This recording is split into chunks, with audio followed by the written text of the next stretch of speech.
Hi, I'm Emily.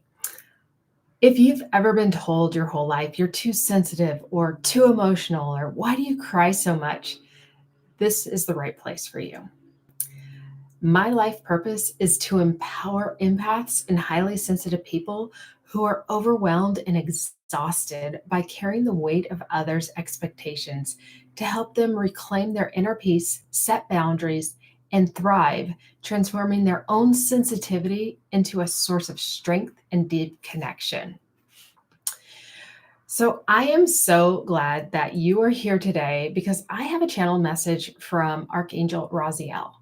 And I chose to share this channeled message with you because there was a time when I used to prioritize everyone else's needs before my own. As empaths or highly sensitive people, our natural inclination is to assist others without considering our own well being. Have you ever felt exhausted or overwhelmed by constantly supporting everyone else but yourself? If that's the case, I want to share this with you. So, as an empath, I often found myself in a found it very difficult for me to tell someone that I couldn't do something for them. And if they really needed me, even though deep down I was exhausted, burnt out, overwhelmed, I didn't know how to say no. And I would just say yes to them.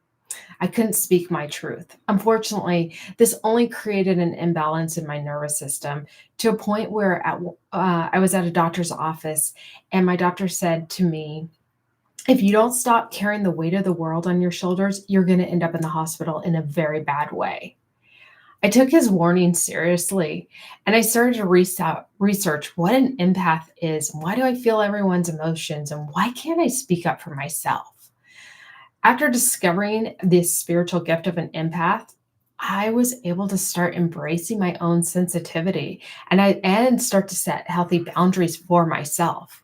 And I have to tell you, it was so empowering for me. I no longer felt like I had to say yes to everyone when actually in those moments when I knew deep down I didn't have it in me. I actually could tell them, I'm sorry, I just can't help you with this at this moment. So, with that, I want to go ahead and share Archangel Raziel's message for you.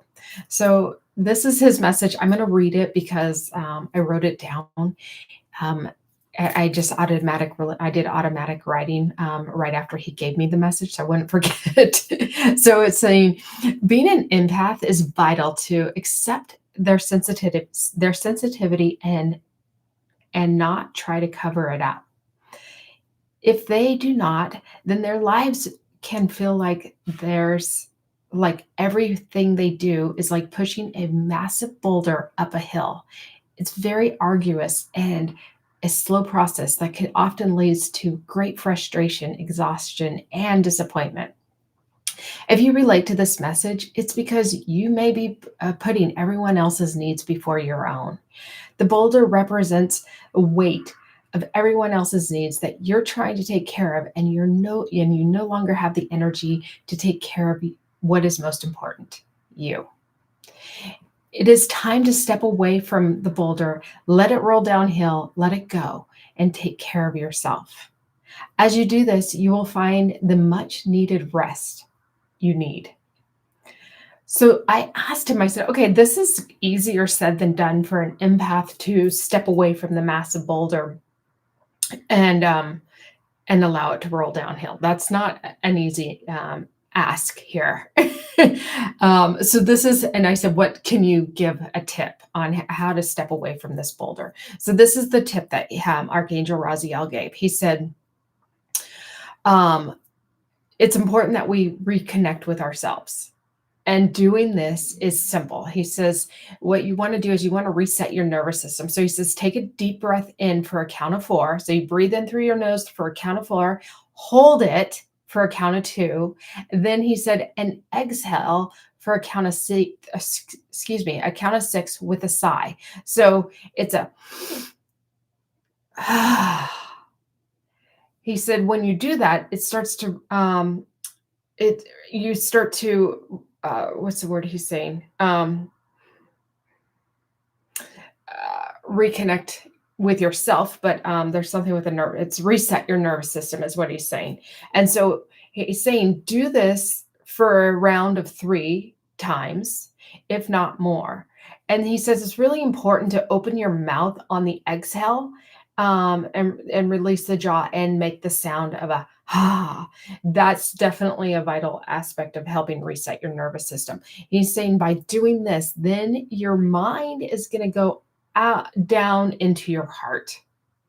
Then you can reconnect with what your truth is and um, identify. He's saying, identify that this is what your needs are in these moments. He's saying that when somebody's asking you to do something, so you're going to do this breath work, then you're going to practice, or he said, actually, excuse me, he's saying, practice saying to, as soon as somebody asks something of you, unless it's required of work or whatever it may be, or your kids and you need to take care of whatever it is in that moment.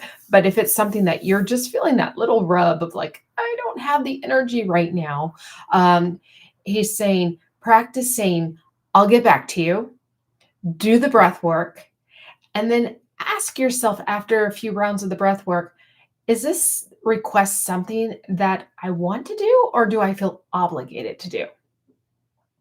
He's saying if you feel obligated, then that you'll need to practice speaking your truth and telling the person that right now will not work for you. So I get it, easier said than done, but practice this. Practice this technique. Practice speaking your truth. And as an empath, a lot of the times, even if you just have to say, right now I don't feel good or I don't have the energy, that's okay. You can be honest that you don't have it or you have too much going on and you're just not in a place. People will understand. So he's saying by using this technique, it actually will open doors for you to access the beautiful balance of working with the divine feminine and the divine masculine within yourself. So as you start to practice this and get used to it, you're going to understand this harmonic energy. And this harmonic energy will start to guide you to a life filled with ease, passion, and great fulfillment. So as an empath, our compassion for others is an incredible gift. The world seriously needs more compassion. Your soul decided to come here to spread compassion during this great transition that we're currently going through. And your compassion can actually change the world by having the masses of compassion come together has a huge impact on the world. However, if you do not have compassion for yourself, then you cannot spread your natural innate compassion to others. So it's practicing learning on taking care of yourself first. The oxygen mask on the airplane concept, same thing. You need to take care of yourself first in these situations. And to learn how to live in harmony. So we need to learn how to live in harmony with one another. And as we accomplish this by doing selflessly putting our own needs first, then we can help others when we have the desire to, and not the obligation or or coming from a place of pure exhaustion and just not giving our full effort to help somebody. So he said here, when you do this, it has a ripple effect on others, empowering others to start to take care of themselves instead of becoming dependent on you. And so I ask you right now, what areas in your life can you start to prioritize your needs first? It's the small steps, and you'll start to see a positive impact that not only has on you, but those that you love. I would love to offer you my 5 keys for empaths and highly sensitive people. It's been a game changer for me in helping me protect my energy and discover balance within myself and set healthy boundaries. I have posted the link in the description below. It's a free 5 keys that I use on a daily basis. Again, just as an empath, we are highly sensitive. Our nervous systems are sensitive, and it's about learning how to work within ourselves and our limitations, as well as our beautiful gifts of compassion that we have for the world and others. So I genuinely hope that this guide will bring you the same sense of empowerment and well-being that it has brought me. Also, if you like this channeled message, please like this video, share it, and subscribe to my channel.